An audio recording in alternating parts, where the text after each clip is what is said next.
I'm almost never asked, what kind of mistakes do people make in retirement? I think most people don't think about that much as they plan for retirement.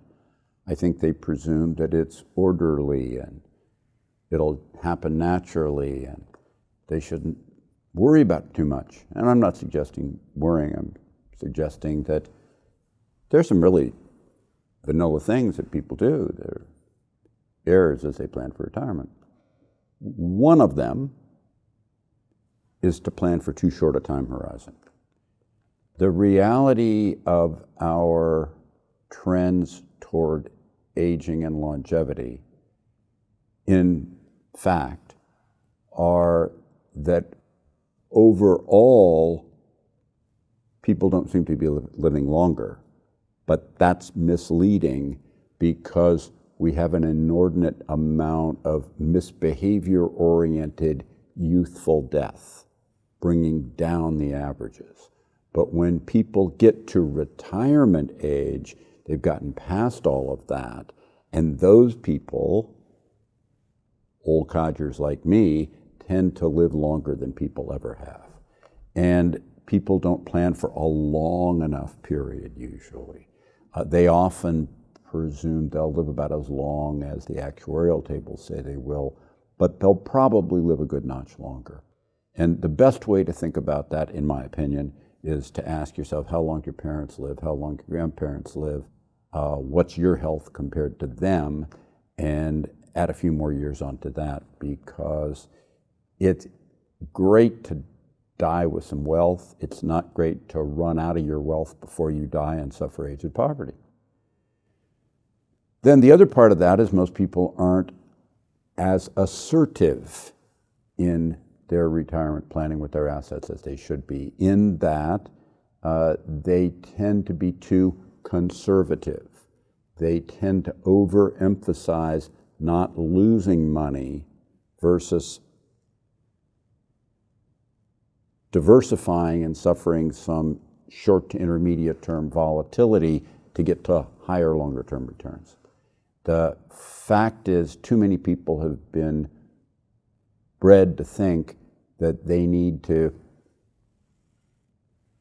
be very conservative once they hit retirement, and by that they mean own non-volatile, low-return assets like bonds or cash, savings accounts, etc. And in so doing, they miss the point that a round of inflation, like we've just had, eats into that heavily. Bond prices fall as long-term interest rates go up, and they tend to, again, fail to recognize the inflation impact over the very long horizon I mentioned earlier, that most people have longer than they think they have, and they need to aim more at higher returns, suffering some volatility. The third mistake is overly wanting to be comfortable. I've made this mistake in advertisements that my firm has run, where we've said, do you want a comfortable retirement? Comfort is a dual-edged sword. It's comfortable to have enough money. It's not so comfortable to suffer volatility, and yet volatility is necessary to get those higher returns I was mentioning just a moment ago. So when you think about that, you say to yourself, geez, if I want to be comfortable, my portfolio orientation that makes me most comfortable is that low volatility, because I don't think about it much, and it doesn't scare me from time to time, and I don't have to worry about all the nonsense that pops up in the media where if it bleeds, it leads. And so then I can be more comfortable, but if you do that, then you're back to those lower returns again. The final thing is to not actually go through, and not necessarily in a terribly detailed, complicated way, but in a fairly basic way that you could probably do on a Saturday with a calculator and a pen and a piece of paper. Do some basic financial planning. Plug in some numbers, do some forecasting. What do you think the returns will be? What do you think your expenses will be? What do you think inflation will be? Add on a notch to that, add on a further notch to what your expenses will be, and then see what kind of returns you really need to achieve that over the time horizon that you're likely to need the money to take care of you for. These are the very most basic mistakes that I see people make. And then, of course, one final one is to go with your gut.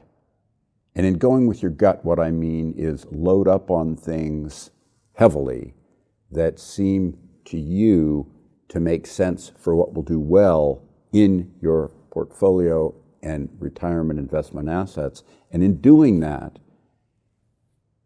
because people are wrong a lot, the very best in the realm of endeavor that I operate in aren't right more than about 70% of the time in the long term. 70% of the time is really good and has really good returns if you can do that.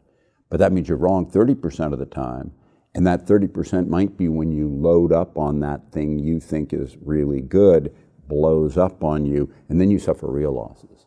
So the argument there is you do need a fair amount of reasonable diversification, but reasonable diversification aimed at those returns that you need in the time frame that you really have without being too conservative and having your portfolio be comfortable for you, but instead having the amount of money that you can spend on an ongoing basis be comfortable for you.